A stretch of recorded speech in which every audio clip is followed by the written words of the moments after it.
Ferrari, quel week-end? On s'était arrêté Ok. à là? On en était arrêté à là. Sacré week-end, hein. Sacré week-end. On va en parler plus techniquement, un peu plus de technique après, mais ouais, week-end impressionnant de la part des Ferrari, hein, Les pas deux. de Charles C'est seulement. ça. Sainz était régulièrement devant Charles durant les essais ou les premières qualifs, puis après Charles a fait le tour parfait au moment parfait. On va en parler quand on parle de la qualif, mais ouais, grosse perf des Ferrari, Ouais, évidemment. c'est ça. Grosse perte des Ferrari. On a vu aussi une équipe comme Aston Martin aussi revenir un peu aux avant-postes. Et une équipe Ouais. comme Alpine qui a un peu plus galéré. Les Mercedes aussi, à la traîne dans ce week-end.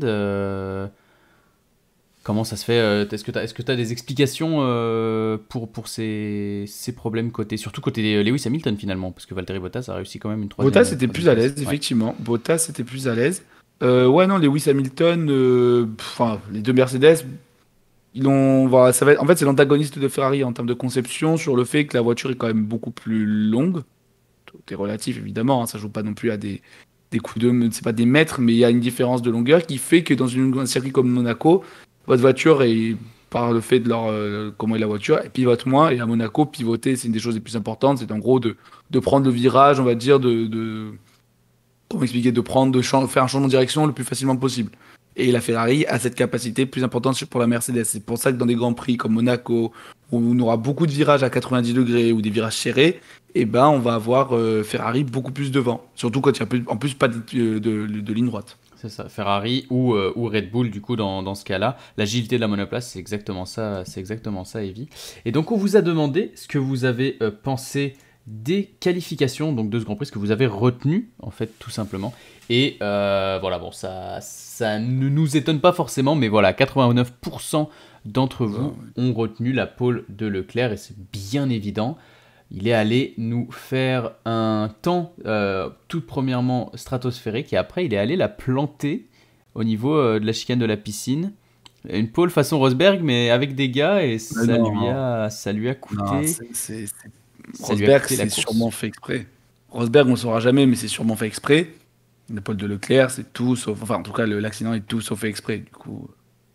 Alors, on voit Du il coup, prend voilà. vraiment bien la barrière à droite à l'entrée de cette chicane et derrière il prend le vibreur et il va la planter dans le mur en face.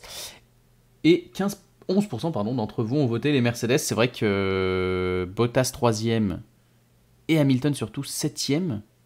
C'était inattendu, même si ça reste Monaco, mais ça restait inattendu quand même. On n'avait Oui. pas cette habitude du côté de chez Mercedes. Je m'attendais pas avoir une Mercedes aussi autant en décalage. Enfin, vraiment, ouais, on s'y attendait pas. Mais bon, après, voilà, ça montre bien que la Mercedes a des faiblesses et qu'elle est quand même moins performante que les années précédentes. Donc, il y a des trucs à Clairement. aller chercher et on peut se dire déjà qu'en Azerbaïdjan, elle sera meilleure, c'est sûr. Mais quand même, elle va être en difficulté par rapport à la Red Bull. Donc, il y a de quoi faire. Il y a de quoi faire en Azerbaïdjan. Après, le Grand Prix qui suit, c'est quoi? C'est l'Autriche? C'est France. On a le Grand Prix de France avant les Grands Prix, France. le Eh ben, ouais, double non, la header France, en ce sera Autriche. Mercedes. La France, ce sera Mercedes. Moi, je vous dis Azerbaïdjan, Red Bull. Enfin, après, je dis pas qui gagnera, mais en termes de perfo, je pense que ce sera Red Bull en Azerbaïdjan. Après, la grande ligne droite, ça peut jouer un peu, mais bon. France, Autriche, ce sera Mercedes. Mais les Red Bull seront pas loin. Puis après, c'est l'Angleterre. Du coup, l'Angleterre, ça peut. Je sais pas. L'Angleterre, je sais pas. Angleterre, ça peut être kiff-kiff. On se rappelle que Verstappen est allé chercher une victoire l'année dernière dans ce circuit justement. Et Evie qui nous dit Giovinazzi en P10 qui est passé en Q3. Très très bonne performance. L'Alfa Romeo qui était vraiment aussi bien performante. Je vois aussi que tu nous as mis les éliminés de Q1 en proposition. C'est vrai que on a eu au Bah, il y a final, quand même eu. à part Alonso où moi je fais la blague parce il avait été dans les rookies pour le driving test, on a eu que des rookies qui sont éliminés. Bon, Mick Schumacher qui n'a pas pu faire de temps avec son erreur en MVP, Schumacher. FP3. Latifi qui faisait son premier Grand Prix de Monaco puisqu'il n'y en a pas eu l'année dernière. Euh, Tsunoda, Mazepin et donc Fernando Alonso. Que des rookies, hein, Que des rookies, c'est en ça. soi. Que des rookies. Bah, Fernando c'était Alonso, quand même, Alonso. c'était. Après, on s'y attendait un peu, c'est ce qu'on disait. Les pilotes qui n'ont pas la confiance dans la voiture vont avoir du mal. Et on a vu un Ricardo en difficulté, un Fernando Alonso en difficulté, un Yuki Il y a Tsunoda eu en difficulté, Que Sainz et Perez Sainz et qui ont Vettel pu. aussi, Et Perez. et Et Vettel. Perez. Mais Oh, quand non, même mais trois. oui, ouais, Vettel découvre, oui. Vettel redécouvre la stat, donc oui, oui, oui. Et aussi Vettel. Donc au final, ouais, voilà, c'est ça, magnifique performance de Vettel. Et Alonso, ça fait depuis 1500 qu'il n'a pas couru à Monaco. Non, C'est vrai que ça fait un peu mais longtemps. ça faisait longtemps et même il faut qu'il ait de la confiance dans la voiture et ça, il l'a pas en Il ce ne l'a pas. moment. Au niveau de la course, on Il ne vous a l'a demandé pas. ce que vous aviez retenu de cette course. La proposition rien qui paraissait assez évidente quand on regarde un peu le Grand Prix. 8% d'entre vous ont rien retenu, parce qu'ils ont sûrement fait la sieste. Mais ça, c'est autre chose. La win de Verstappen, un, un Grand Prix qu'il a mené dès le début et qu'il a plus lâché. Oh, il a été. Bah, qu'est-ce que voulez-vous faire à Monaco? On a bien vu, il n'y a pas eu un dépassement. Donc, C'est ça. il n'y a pas eu un dépassement en dehors en dehors des stands, enfin, sans compter les arrêts au stand, du coup. Ça a été un Grand Prix soporifique. Puis ben, quand tu es devant, si tu fais pas d'erreur, tu gagneras. Et il pouvait être plus lent que tous ses adversaires derrière lui, que personne ne l'aurait dépassé, hein. C'est ça. C'est tout, hein. Donc oui, belle course, mais bon, sans véritable adversité. Jamais faire la sieste devant un GP. En tout cas, si tu l'as fait jamais, si tu voulais la faire pour la première fois, c'était le bon GP pour le faire.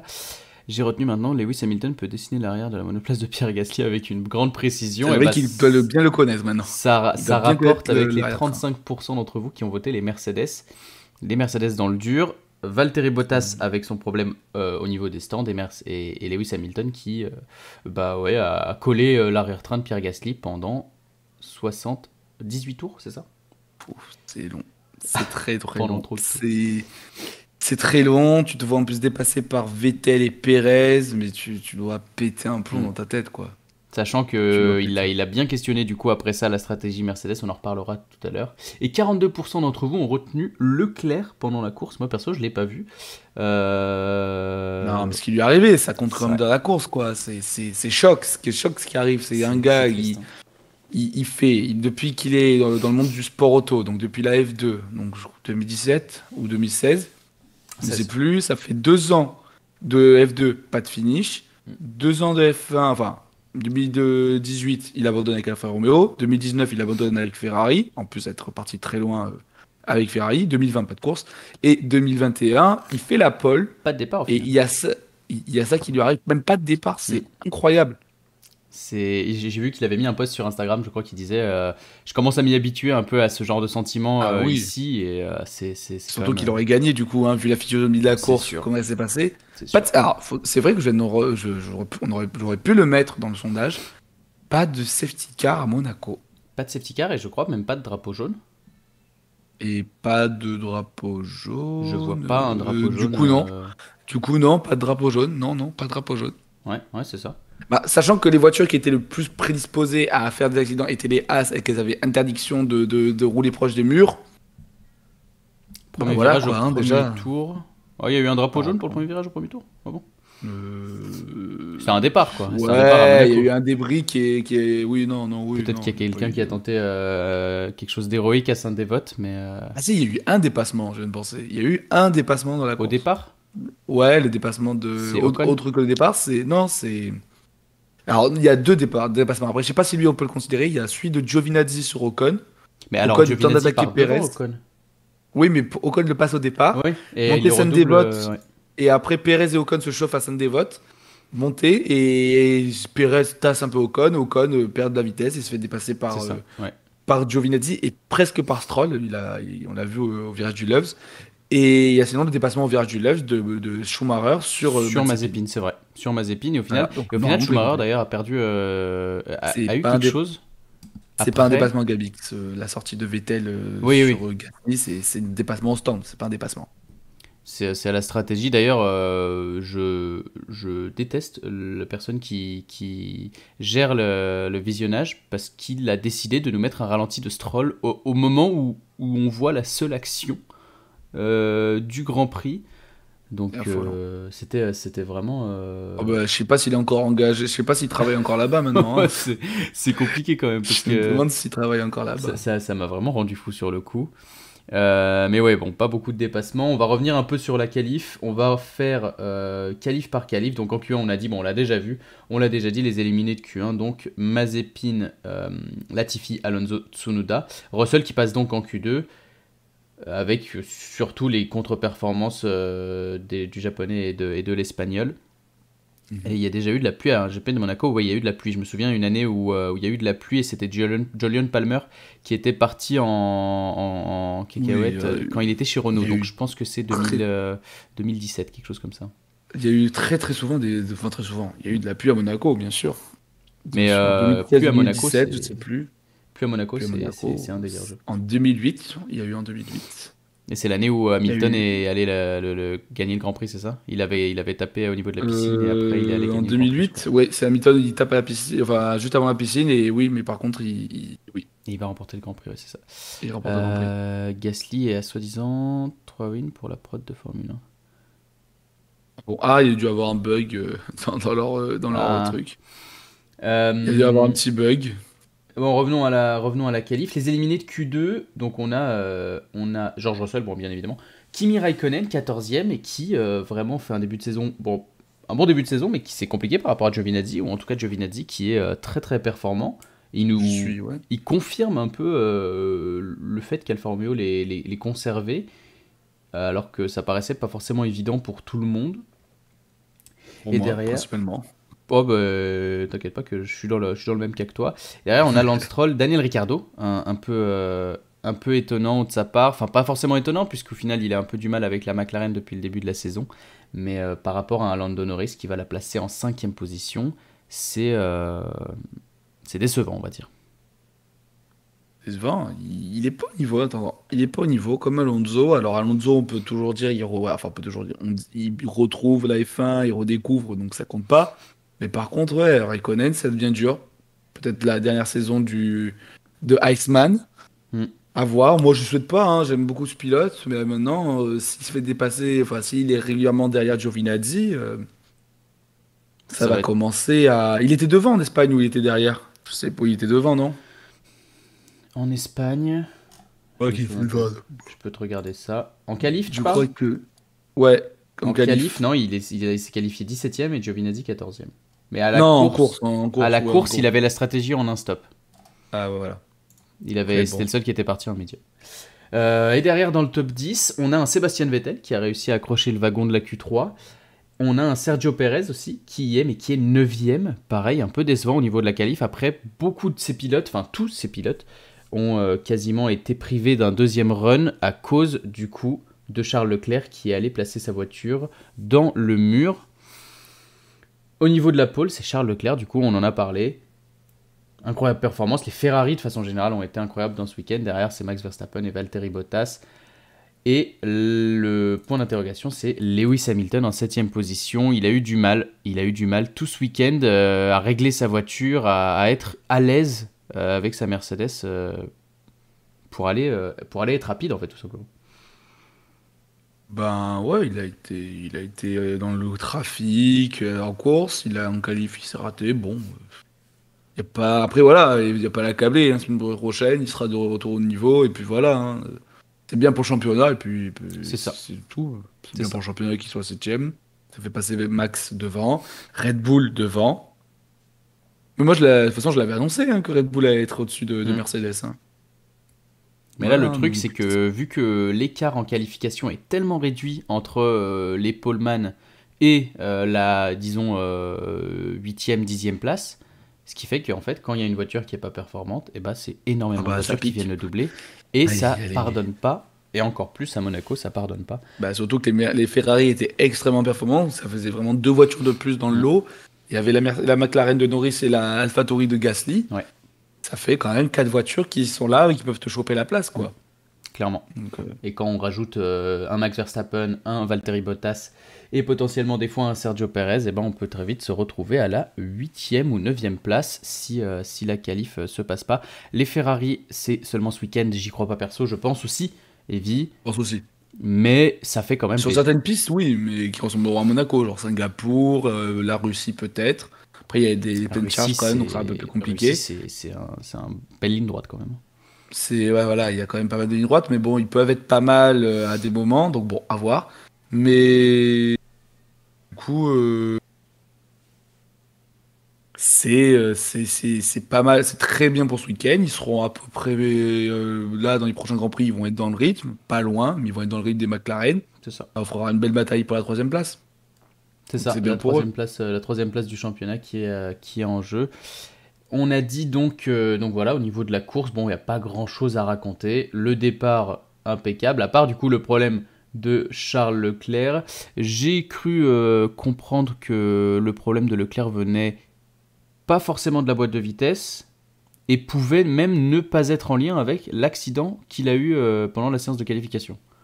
Alors, je sais pas si c'est pas en lien avec ce qui s'est passé en qualification, mais oui, c'est un problème de transmission en fait. C'est ça. C'est un problème de transmission, donc c'est un peu en gros le différentiel quand vous voyez votre hôte là qui joue à F1 et qui fait ses réglages, ben, il y a la transmission, c'est le différentiel, c'est ce qui gère la décélération, donc le début du freinage et l'accélération, donc le début de la ligne droite.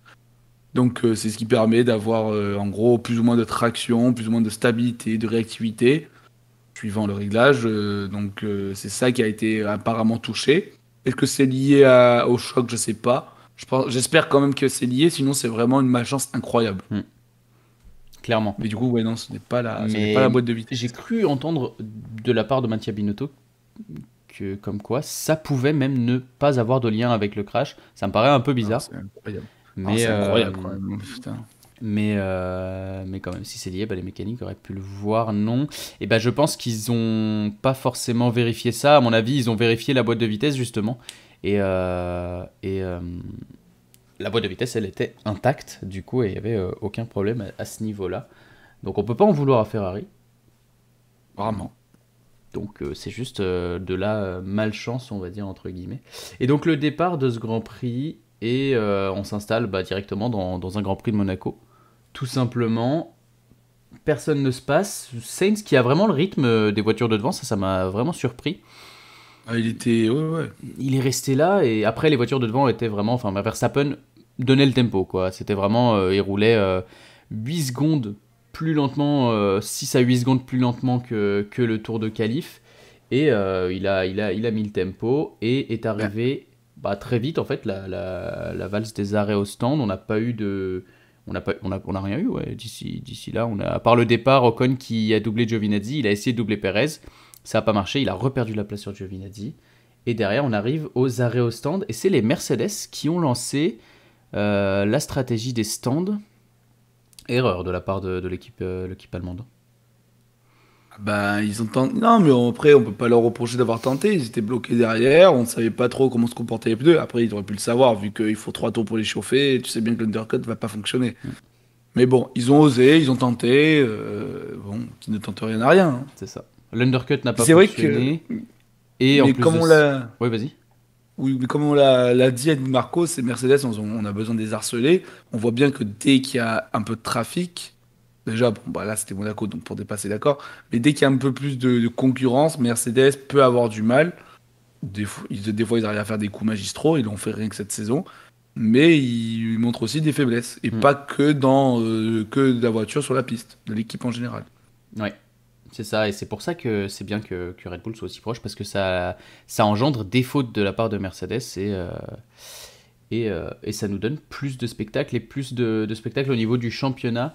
Et donc, ouais, Lewis Hamilton qui, en plus d'avoir essayé le undercut, est retombé un peu dans du trafic au niveau des drapeaux bleus et ça lui a fait perdre du temps. En tout cas, ça lui en a pas fait gagner, puisque Gasly est Mm. rentré quelques tours après lui et ressorti devant.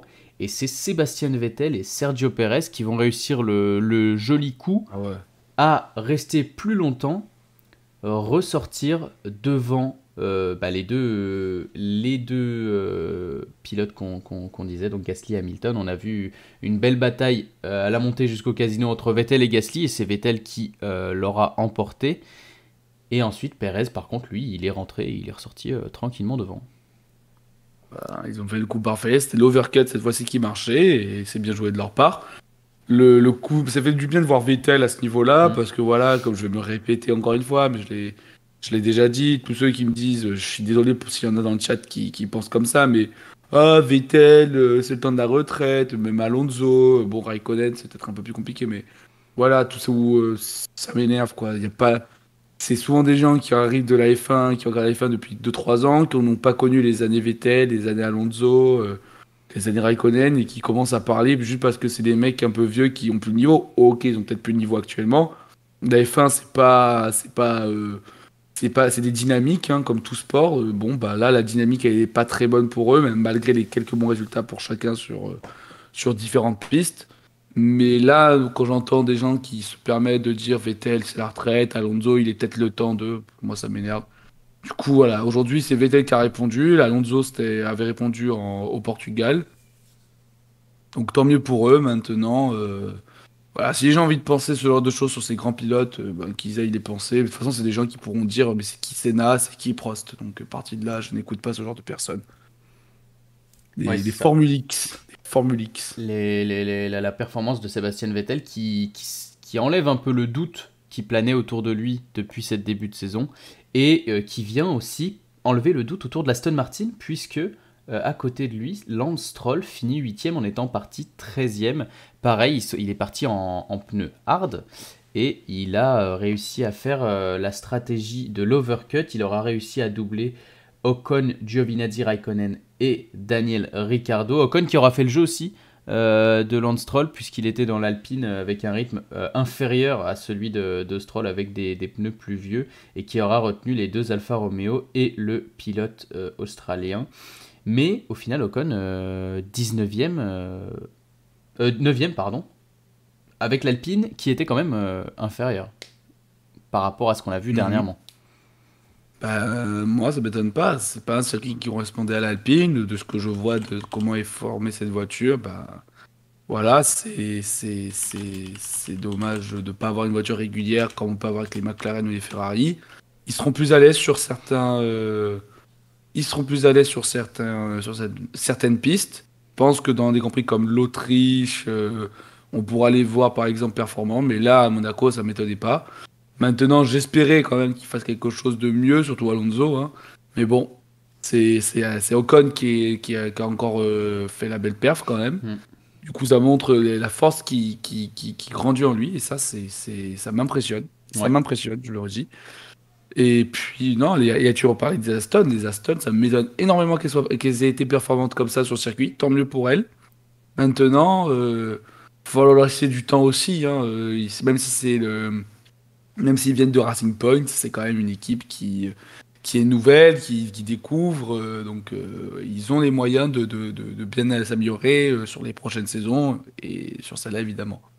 Ça fait un peu contradiction avec Mercedes qui, elle, n'a pas réussi à performer et on compare souvent Oui, Aston Martin pour à ça. Mercedes qui se ressemblent C'est pour ça. et c'est pour ça que c'est vrai que c'est assez étonnant alors que quand on voit Red Bull et AlphaTauri bien performer, bah, ça a beaucoup plus de sens. Mais oui, et Alpine donc, comme l'a dit Alpine en PLS, ils n'ont pas montré grand-chose mais ils arrivent quand même à aller grappiller 2 points avec Esteban Ocon, donc bien joué à eux. Et en soi, Fernando Alonso qui était parti 17ème je crois, ou Oui, 16e, alors et qui il fait, finit, qui finit quand même 13e. il partait 17e et il partait 16e en comptant l'abandon de Charles. Ouais. Mais ouais, non, beau départ. Il dépasse les Williams, en gros. Non, il dépasse Tsunoda et Russell. Mhm. Donc il se retrouve 14e. Puis à l'abandon de Bottas, il passe 13e. Donc bon, il était quand même en deçà. Puis à la fin, il était un des plus rapides en piste. Donc il y avait une belle fin de course. Mais après, bon, il est revenu sur Ocon, hein. Il est revenu sur le groupe d'Ocon. Ocon était juste devant Giovinazzi, qui était juste devant Raikkonen, qui lui-même était juste devant Ricciardo. Et Alonso qui était juste derrière Ricciardo à la fin. Après, bon, pour dépasser à Monaco, voilà, mais il était revenu un peu dans les échappements d'Ocon, donc c'était pas si catastrophique, mais c'était quand même très très en deçà du français. Ouais, c'est ça, ça a fait le petit train. Théo qui nous dit, mais à tous les Grands Prix, il marque 2 points max. Il y a 2 saisons, il se battait avec McLaren. Non, Le problème, c'est que hmm, maintenant, euh, il n'a les pas huit marqué deux premières, points max. les 8 premières places sont quasiment bloquées, j'ai l'impression, avec les Red Bull, les Mercedes, juste devant les Ferrari et les McLaren. Bah non, il a fini combien au Portugal? Il a pas fini Et c'est 9e, ça. hein. Et ça dépend des Grands Prix. Sur certains Grands Ah Prix, oui. ils vont aller réussir à faire de meilleures performances. Sur certains autres, ils vont être un peu moins bons. C'est un peu la loi du milieu de tableau. On avait eu ça l'année dernière. Des fois, c'était une écurie qui était au-dessus. Des fois, c'était une autre. Et donc, il faut qu'ils essayent de grappiller le peu de points, le minimum possible de points dans les Grands Prix où ils ne performent pas pour Mhm. aller et capitaliser sur les Grands Prix où ils performent pour essayer d'aller chercher la meilleure place au championnat constructeur. Mais c'est clair qu'ils ne sont pas au niveau, je pense, de McLaren ni de Ferrari, mais ils sont un tout petit peu en dessous lors des week-ends où ils performent bien. Donc je pense que sur les bons Grands Prix, Alpine a une carte à jouer en tout cas. C'est bien de grappiller, comme tu as dit, de grappiller des points là où ils sont pas performants. Ils ont réussi à faire le coup aujourd'hui avec Ocon. C'est sûr que bon, après c'est dur de placer les deux voitures dans les points quand on est là, quand on n'a pas la voiture. Mais aujourd'hui, si tu veux être troisième force du championnat, bon, ils ne le seront pas à part un regain de forme en milieu de saison. Mm. Il faut être régulier comme McLaren et Ferrari à peu près partout, comme McLaren surtout. C'est ça, c'est ça. Et on n'en a pas parlé, mais en fait, c'est le dernier point, je pense, de ce Grand Prix, c'est l'arrêt au stand de Valtteri Bottas. Quelle malchance il a, ce pilote. Et d'ailleurs, à noter, donc je l'ai dit au début du Drive to Débrief, mais le pneu avant droit qui est toujours attaché à la Mercedes de Valtteri Bottas. Quelle malchance il a, quoi. C'est incroyable. Alors, si ça avait été le pistolet qui avait un problème, là, c'était vraiment phénoménal. Parce qu'on peut dire Hamilton, mais c'est un cocu monumental, Mm. quoi. C'est pas possible. Je crois qu'il a personne dans sa vie. Mais non, ça aurait été incroyable. Ça aurait été incroyable si c'était le pistolet. Là, c'est l'écrou. Bon, bah, il n'y a pas de chance. C'est ça. C'est malheureux. C'est pas un pilote que j'adore, hein, mais bon, c'est pas un pilote que j'aime pas non plus. Mais c'est fou, quoi. C'est fou. C'est toujours sur lui. C'est toujours ça. C'est le caca, pour pas dire autre chose. C'est toujours pour lui. Il a pas de chance. Ouais. Il a pas de chance. Alors, il se fait battre par Hamilton parce qu'Hamilton est meilleur, mais il n'est pas aidé, quoi, Bottas. Il n'est pas aidé. Quand il est au-dessus, la chance le rattrape. C'est ça. Et de toute manière, je vois pas les équipes du midfield s'améliorer. Les performances cette année, c'est possible. Regarde Alpine, justement, qui a amené des améliorations pour Portimao et pour Espagne. Et ça s'est vu quand Ouais, même. mais c'est une année spéciale. C'est Voilà, une année c'est ça. spéciale. C'est une année spéciale parce que l'année prochaine, il y a 2022. Donc, bon, les écuries du midfield ne vont pas se concentrer au maximum sur 2021, contrairement à Red Bull et à Mercedes qui jouent le titre. Mais le reste, ils vont dire au bout d'un moment, allez, c'est stop, c'est bon. La saison, elle est bien, mais maintenant, nous, l'année prochaine, c'est ce qui compte. Donc, Clairement. C'est une saison spéciale. Mais après, moins il y aura d'enjeux pour ces équipes, plus elles abandonneront le développement de leur voiture tôt. Donc à voir si le combat entre Alpine, AlphaTauri, peut-être Alfa Romeo pour la 5e place, Aston. et Aston Martin, oui, pardon, et Aston, s'il y a quelque chose pour la 5e place, peut-être que ça va se battre et que ça va essayer peut-être de développer un peu plus tard que prévu. Mais pour des voitures comme la Haas ou la Williams, où ils ont quasiment rien à jouer, puisqu'ils savent qu'ils vont même peut-être pas mettre de points. La Haas, il la développe pas déjà. Oui, là, Donc, ça avait dit. Haas avait dit, il la développe pas. Williams, je pense pas qu'ils vont être capables d'aller chercher Alfa Romeo, qui est capable d'aller grappiller quelques points de temps en temps. Donc peut-être que même Williams pourrait abandonner dès maintenant, puisqu'ils ont rien à jouer. Les autres écuries, c'est pas Alpha, sûr, hein. on verra. Même non, mais après, bon. Alpha, oui, ils auront la 7e place, mais peut-être pas plus, quoi, c'est ça. Ouais. C'est ça. La 8e place, non? La 8e place, ouais, pardon. La 8e place. La 8e. Bon, voilà, on a tout dit un peu sur ce Grand Prix. On va Ouais, passer- ce Grand Prix était chiant. Hein, ce Grand Prix était chiant. c'est Monaco, de toute façon, c'est Monaco. On va passer au top et au flop de ce week-end. Asta, au niveau top, qu'est-ce que tu nous as mis? Alors, je vous ai mis en entrée, top Aston, qui a vraiment été surprenant, on l'a dit. Hein, moi, je les attendais pas du tout à ce niveau-là. Ensuite, je vais mettre Gasly, quand même, qui est solide. Bon, je vais pas notifier qu'il a résisté à Hamilton pendant 78 tours, parce que ça aurait été une autre piste, il serait fait dépasser au bout d'un moment. Mm. Mais la course est solide, il n'y a pas une erreur. La qualification est réussie. Il a été parfait sur la stratégie. Il a réussi à ne pas se faire avoir par la stratégie d'Hamilton. Même si on a vu que du coup la stratégie d'Hamilton n'était pas la bonne, mais bon. Voilà. Et puis j'aurais pu mettre VTM, mais j'ai mis Giovinazzi parce que je crache beaucoup. Je crache beaucoup sur lui. Et puis aujourd'hui, il m'a fait mentir. Il a allé chercher un point à la régulière. Il a fait une Q3. Il mérite clairement d'être dans ce top. Et puis pour les flops, je passe direct au flop. Vas-y. Ouais.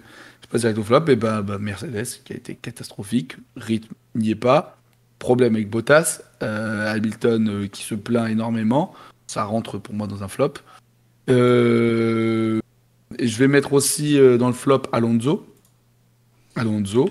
et Ricardo qui ont été juste tous les deux déboîtés par leurs coéquipiers ce week-end, même si ça fait pas plaisir parce que j'aime beaucoup ces deux pilotes-là. Puis je vais ajouter un autre top.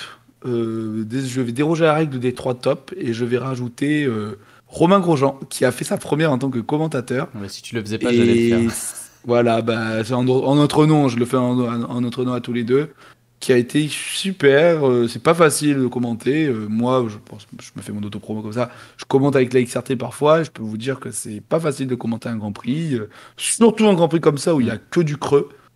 Donc, bravo à lui. Et c'était très intéressant tout ce qu'il nous a apporté. Ah ouais, et je trouvais ces anecdotes trop bien et c'est Ouais. tellement plus frais que Villeneuve que C'est ça, c'est je trouve qu'en ça plus, c'est vraiment vraiment, il parle de lui, il les connaît tous, il bien. connaît tout ça.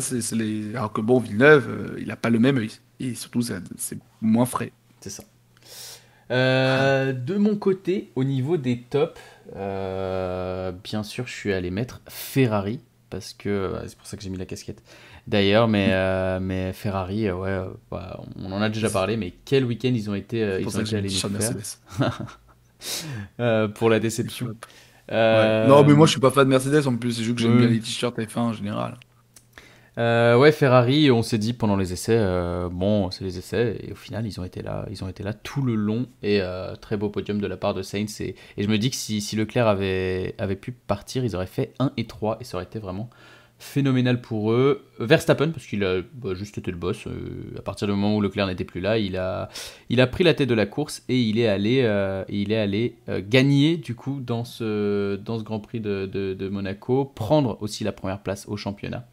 Et mon troisième top, c'est Sébastien Vettel, parce que ça fait trop plaisir de le revoir à cette position, de le voir aussi heureux dans la radio à la fin, ring-a-ding-a-ding, comme il faisait déjà chez Ferrari et comme il faisait chez Red Bull, et de le voir heureux à ces positions, ça fait trop plaisir. Et au niveau des flops, bah, je vais te rejoindre au niveau de Mercedes. Je vais prendre un peu le tout, même si Ocon a fait une bonne performance, mais je vais prendre Alpine entièrement, au-delà d'Alonso, puisque la voiture était pas bonne, juste tout simplement, ce week-end. Et finalement, limite, chapeau à eux, ouais, d'avoir réussi à accrocher la 9ème place avec Ocon. Ouais, au code. Et à Ocon, ouais. Et Tsunoda qui sort pas de Q1 encore et vraiment qui a du mal dans cette AlphaTauri. Je lui laisse du temps. Je pense que j'aimerais bien voir d'ici les 2 Grands Prix d'Autriche ce qu'il est capable de nous montrer. Mais ça devient compliqué de plus sortir de Q1. C'est vrai qu'on n'a pas mis. Si, tu l'as mis, Ricardo. J'allais dire, on l'a pas mis. J'aurais pu mettre Gio, en top, mais j'ai préféré faire Bah, vu que confiance je l'ai mis, à bon. notre Seb Vettel. Et je rajouterai donc bien évidemment Romain Grosjean dans le top. Au niveau des prédictions du Grand Prix précédent, si j'aurais pu rajouter un top, pardon, petit aparté, Mazepin, qui n'a absolument rien fait du week-end et je lui félicite. L'enfume. Du coup, pour les prédictions qu'on avait données pour ce Grand Prix, Asta, tu as fait un sans faute.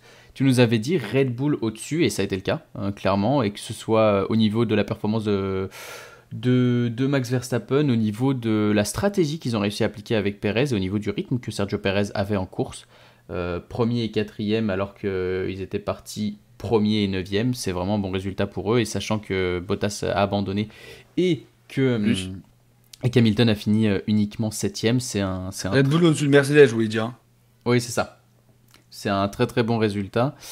Et le deuxième que tu avais dit, Alonso en grosse difficulté, et ça a été le cas, même s'il finit quand même à une 13e position par rapport à sa position de départ. C'était quand même un week-end compliqué pour le pilote espagnol. Moi j'avais mis double DNF d'Eas, ils m'ont déçu. Franchement, ils m'ont déçu. J'attendais avec impatience ce DNF, et au final c'est pas arrivé. Et Vettel dans les points, par contre, les premiers points de Vettel, et ça j'avais vu juste, j'ai misé sur l'expérience de Seb, et ça a payé. Le chat, par contre, qui n'avance pas. Podium de Perez. Terrible. Podium de Perez. En vrai, ils sont pas passés loin pour le podium de Perez. Et podium de Leclerc, 6 dégâts devant. Au final, c'est lui qui a eu les dégâts et qui n'aura pas réussi à avoir ce podium. Donc voilà, le chat donc avec toujours un point, moi avec 3, et toi Asta avec 4 points. On va passer aux prédictions pour le J'ai que prochain 4 Grand points, Prix. j'ai pas plus. Tu étais à 2 et j'étais à 2 et tu viens de marquer 2 d'accord. points, donc tu passes à Je pensais 4 selon mon raisonnement pensais que j'avais mathématique. plus. Oui, tu T'essayes de me Non, carotte, moi, c'est ça? je pensais... Non. On va passer aux prédictions pour justement le prochain Grand Prix qui sera Bakou, comme tu l'as dit, Evie. À vos prédictions, le chat, qu'est-ce que tu nous as concocté de ton côté, Asta, pour Bakou? Moi, déjà, je vais dire une pole de Bottas. Très bien, c'est Ouais, bold. j'ai envie de le lancer, là. Allez, j'ai quelques points d'avance, je peux me permettre. Et je vais dire podium de Perez, mais j'ai vu qu'il a été cité dans le chat, donc je vais leur Ouais. laisser. Et ben, je vais te dire. Allez, hein, je vais lancer un DNF. Je lance jamais des DNF. DNF enfin DNF de Tsunoda. Oh, tu me l'as volé. Je te le laisse, je te Non, laisse, non, je non, te je laisse. l'avais pas noté, Non, non, j'avais je te juste en laisse, je tête. te laisse. Prends-le, Eh ben, je te laisse, je te le laisse. Je te le donne et je vais Ah. dire des. Bah, alors, je vais pas faire un DNF parce qu'après c'est trop. Et je vais te dire. Et je le sens pas de Tsunoda pour ce Grand Prix, je sais pas pourquoi. Ouais, moi non plus. Ah, j'avoue que Tsunoda DNF, ça aurait été pas mal. Vu que j'ai fait la. Ah, je te le laisse. Non, je te le laisse. Il y a Vas-y, DNF de réfléchis, vas-y, Mazepin. dis-moi. Bah, dis les tiens et je te Et dis bah, du coup, le moi, bien, le DNF dernier. de Tsunoda. Et mon deuxième, je m'étais dit, je saurais pas comment le tourner, mais je m'étais dit que Ricardo va bien performer. Donc je vais dire Ricardo dans le top 6. Ah putain, j'ai pensé à un truc comme ça aussi. Aïe, aïe, aïe, aïe, aïe. Nos esprits sont... Ouais, allez, je vais dire. Y a qui Allez, Sainz devant Leclerc. Ouh, très bien. Très bien. Sainz devant Sachant qu'on était parti du principe que Sainz devant Leclerc, il fallait absolument plus jamais le faire il y a 2 Grands Prix. Ouais. Et que Leclerc était trop Non, mais fort. Sainz devant Leclerc en course, hein. Ouais, en course. Très bien. Sainz devant Leclerc en course. Et donc, au niveau du chat, on a Evie Bacon qui nous a dit quoi? Qui nous a dit podium pour Perez. On va garder ça. Et DNF Ferrari. Si Gasly. dans le chat, voilà, si quelqu'un dans le chat en plus de Ivy, après bon, on prend les calls incroyables de Ivy à chaque fois, hein. Combien de tours avant un crash de Mazepin surtout, non? Ah, Bah, on peut faire ça. Tu peux mettre toi, tu peux J'aurais faire pas mis ton j'aurais pas mis un tu grand peux- chiffre j'aurais pas mis un grand chiffre à Monaco, mais au final, il en a Ah, pas bah, fait, hein. Donc, il a pas fait. De toute façon, cette saison, c'est chemin de croix. Le but, c'est de casser le moins pour économiser le plus. C'est de rouler pour qu'ils apprennent et puis voilà quoi. Il y a pas plus. C'est il y a pas d'objectif différent que ça. c'est clairement ça. Ouais, à Monaco, c'est Mick qui a eu du mal pendant les free practice, exactement. Et donc, Evie, dis-nous, est-ce que c'est DNF de Ferrari, et donc à ce moment-là, il faut me dire quel Ferrari, ou quelque chose par rapport à Gasly? À toi de me dire, mon très cher Evie. Pour la deuxième prédiction du chat, double DNF Ferrari. Je le sens pas. Ah, double DNF Ferrari. Bon. Et bah, à ce moment-là, ça peut coller avec celui d'Asta qui dit que Sainz devant Leclerc. Il suffit que Sainz se crache après Leclerc. Mais double DNF Ferrari, c'est osé de la part d'Evie. Mais c'est enregistré. Et on se verra pour voir si ce sera vrai. Donc ce sera pour le Grand Prix de Bakou qui aura lieu dans 2 semaines, si je me trompe pas, c'est ça? Pas ce week-end, mais celui d'après qui aura lieu voilà, le 4 et le 6 juin. Ouais, le 4 ou le 6. Donc dans 2 semaines. Hâte de voir ça. 2 semaines de ma vie. Qu'est-ce que je vais faire de ma vie? Eh ben écoute, tu vas regarder la Vroom Cup demain à 21h. Il y a les chaînes de Bachala, il y a Style 1 qui sont là pour toi. Hein. Il y a la XRT. Moi, je te dis, viens ce soir. Allez, je fais une petite pub pour la XRT. Ce soir, retrouvez sur la chaîne de la XRT TV2 le championnat du coup de F2 des PC avec iWax et Reason qui vont être aux commentaires. Et jeudi, vous retrouvez la session Xbox, la F2 Xbox. Cette fois-ci, c'est pas moi, ce sera avec XRT Loulou et XRT Groval. Et moi, vous me retrouverez là-bas le jeudi prochain. Juste avant les essais, impeccable. Ouais, jeudi, juste avant les essais, vous me retrouverez moi. Donc voilà, donc n'hésitez pas à venir follow la chaîne des XRT TV2, de la XRT en général. Et aussi, bah voilà, vous de venir nous follow sur nos chaînes, hein, si vous ne l'êtes pas encore. Et puis Puis voilà, on a fait la petite instant promo. Voilà, entre-temps, 2 semaines seront passées et vous serez déjà au Grand Prix d'Azerbaïdjan. Abonnez-vous à Bachala et Asta sur Twitch.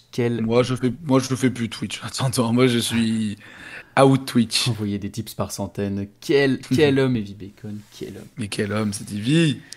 Bon, on va se laisser là. Pas énormément de choses à se dire, mais bon, c'était Monaco, C'était malheureusement. Monaco. Et j'espère que ce sera mieux la prochaine fois, même si c'est un circuit de ville.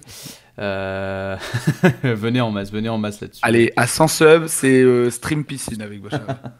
C'est jamais. Non, et bah du coup, à dans 2 semaines pour le Drive to Débrief du Grand Prix de Bakou. À plus. Allez, salut tout le monde.